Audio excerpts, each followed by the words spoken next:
नमस्कार, सादर जय जिनेंद्र। क्षमा ब्रेकिंग जैन न्यूज प्रतिदिन प्रातः, दोपहर एवं रात्रि में देश भर से संपूर्ण जैन समाज से संबंधित सही और सकारात्मक समाचारों के लिए देखना और सुनना न भूलें। साथ में आपसे विनम्र निवेदन है कि यदि आपने इस चैनल को सब्सक्राइब नहीं किया है तो कृपया अवश्य कीजिए और शेयर और लाइक करके धर्म प्रभावना में सहयोगी एवं सहभागी बनिए। नमोस्तु नमोस्तु नमोस्तु, इच्छामि इच्छामि इच्छामि। हे गुरुदेव, बड़ा ज्वलंत मुद्दा है।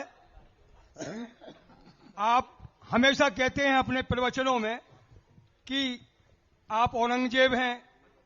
आप कहते हैं हम मंदिर तोड़ देते हैं, अभिनंदन तीर्थ क्षेत्र को हमने तोड़ दिया। तो गुरुदेव, आज यह अंदर की बात आपके पावन चरणों में हम लोग रख रहे हैं। 2012 में भी हम आचार्य भगवान के चरणों से जब चतुर्मास मांगने गए थे, तो जब भी हम क्षेत्रपाल मंदिर के प्रबंधक थे। 2022 में आपका जब चातुर्मास हुआ तो राजन जी थनवारा के साथ हम जब भी प्रबंधक थे, और आज 2026 में अशोक जी देलवारा के साथ भी हम प्रबंधक हैं।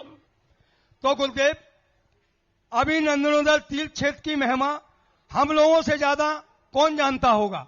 आपने उस हमारे जर्जर गिरते हुए श्री क्षेत्रपाल जी मंदिर को आज अभिनंदनोदय तीर्थ क्षेत्र में बदल दिया। बुंदेलखंड में यह प्रथम मंदिर गिना जाता है। और मैं तो ये कहता हूं गुरुदेव कि पूरे यूपी में कोई आके देख ले, सबसे पहला मंदिर है। तो आज गुरुदेव, हम तीनों प्रबंधक जो है, दिगंबर जैन पंचायत समिति रजिस्टर्ड ललितपुर और देवोदय तीर्थ क्षेत्र कमेटी, शतोदय तीर्थ क्षेत्र कमेटी, आपके पावन चरणों में यह निवेदन करते हैं कि हे गुरुदेव, अभिनंदनोदय तीर्थ क्षेत्र की आप सिर्फ महिमा बताएं, ये ना कहें कि आपने गिराया है। हम लोगों ने उसका जीर्णोद्धार कराया है और आज वह जीर्णोद्धार दुनिया आकर देख रही है गुफा के रूप में, अभिनंदनोदय तीर्थ क्षेत्र के रूप में। अगर गुरुदेव आपके मन में ऐसी कोई बात हो तो हम लोगों के सामने कह दें। नमोस्तु नमोस्तु नमोस्तु। पंकज बाबू, मैं नहीं कहता हूं, उपाधियां साधु स्वयं नहीं लेता है, सामने वाले देते हैं। गुरुदेव जो देता हो वह आकर देख ले। मैंने तो क्योंकि मैं तो शुद्ध मुनि हूं। उपाधियां तो दो भक्त हैं हमारे संसार में। दुनिया के एक भक्त होते हैं, हमारे दो भक्त हैं। एक भक्त जो हैं, जो हमें और भी अच्छी उपाधि देते हैं। एक भक्त वो है जो चुनाव चिन्ह है। चुनाव चिन्ह है, वे लोग जो भक्ति उपाधि देते हैं, उसको मैंने कहा था कि भाई कई लोग ये उपाधि देते हैं, कई लोग ये उपाधि देते हैं। इसलिए मैं तो निरुपाधि हूं, निरुपाधिक हूं। मेरे पास कोई उपाधि नहीं है और संसार में सबसे ज्यादा उपाधि हमारे पास ही है। लेकिन मैं किसी उपाधि का मालिक नहीं हूं, मुझे किसी उपाधि का मोहताज नहीं हूं। उपाधियां तो हमारे पीछे घूमती हैं।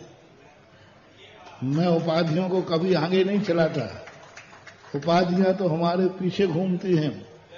ना जाने कितनी उपाधियां अभी भक्तों से और चुनाव चिन्हों से मिल चुकी होंगी।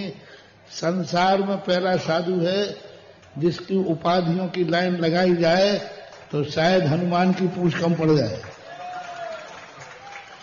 तो उपाधियां तो हमारे पीछे घूमती हैं, घूमती रही हैं, घूम रही हैं और घूमती रहेंगी।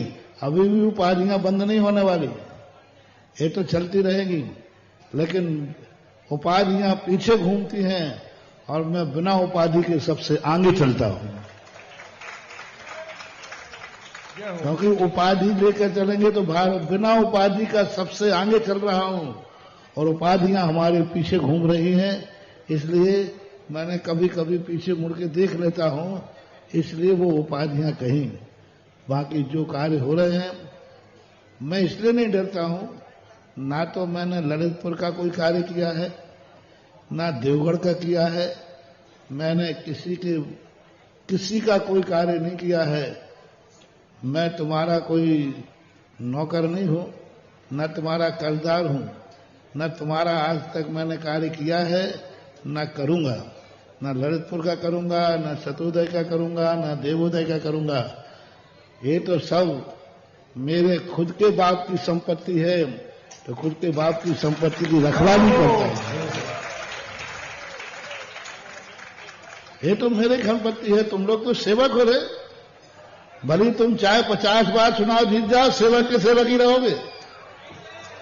भले तुम 2013 से प्रबंधक बन रहे हो, अभी तक बन रहे हो, लेकिन तुम सेवक ही हो, मालिक तो मैं ही हूं। क्योंकि मैं तो कभी भी कोई मंदिर का काम करता हूं, किसी क्षेत्र का, किसी समाज का, गांव का मान के नहीं करता हूं। वो मेरे जिनेन्द्र देव मेरे पिता हैं, मेरे आराध्य हैं, मैं उनका लघुनंदन हूं, रजिस्टर्ड। जैसे आपने पंचायत में रजिस्टर लगाते ना, ऐसे ही मैं जिनेन्द्र देव का रजिस्टर्ड बेटा हूं, ध्यान रखना। और रजिस्टर्ड जो बेटा होता है, बाप का कोई भी कार्य वो अपना मान के करता है। और मैं सब क्षेत्रों के कार्य, सब क्षेत्र हमारे हैं, सब भगवान हमारे हैं, और हम अपना खुद का कार्य करने में ना मैं किसी के एहसान की जरूरत है, ना किसी की निंदा की जरूरत है। तो आज तुम्हारी दुनिया अच्छी उपाधि दे तो कोई फर्क नहीं पड़ना, बुरी उपाधि दे तो कोई फर्क पड़ना। मैं अपने बाप का कार्य बंद नहीं कर सकता, करता रहूंगा। जैसे आप लोगों के लिए कोई तुमसे पड़ोसी कहे निकल जाए इस घर से, तो तुम छोड़ दोगे? कैसे छोड़ दोगे? बल्दियत से। तुम कितने ही दुनिया मेरी बुराई करने में, सुनो रे संसार के सारे लोग, तुम सब कर चुके हो। तुम मंत्र कर गए, तुम तंत्र कर गए, तुमने रिश्वत दे दी, तुमने सरकार को भड़का दिया, सब कर लिया, लेकिन आज तक मुझे काबू नहीं पा पाए। और ये घोषणा कर रहा हूं, जिंदगी में सुन लो रे, इस पर कभी काबू नहीं पा पाओगे, क्योंकि ये सब कार्य मेरा खुद का है, मेरे भगवान का है। इसलिए मेरे भगवान का है, तो इसमें तो कभी अंतराय आने वाला नहीं, और कभी मैं पीछे हटने वाला नहीं। क्योंकि भारत का हर जिनेन्द्र देव का मंदिर मैं अपने पे भगवान का मानता हूं, और जब मेरा भगवान है तो मेरे कार्य करने के लिए मुझे किसी की जरूरत नहीं। मैं कर रहा हूं, करता रहा हूं, और आगे भी करता रहूंगा। Kshama breaking Jain news YouTube channel पर विज्ञापन देकर धर्म प्रभावना में बने सहभागी। विज्ञापन देने हेतु संपर्क कीजिए मोबाइल नंबर 9026900740 एवं समाचार एवं वीडियो भेजने हेतु WhatsApp number 9335236222। Kshama breaking Jain news YouTube channel देखने के लिए आपको बहुत बहुत धन्यवाद। सादर प्रणाम, सादर जय जिनेन्द्र।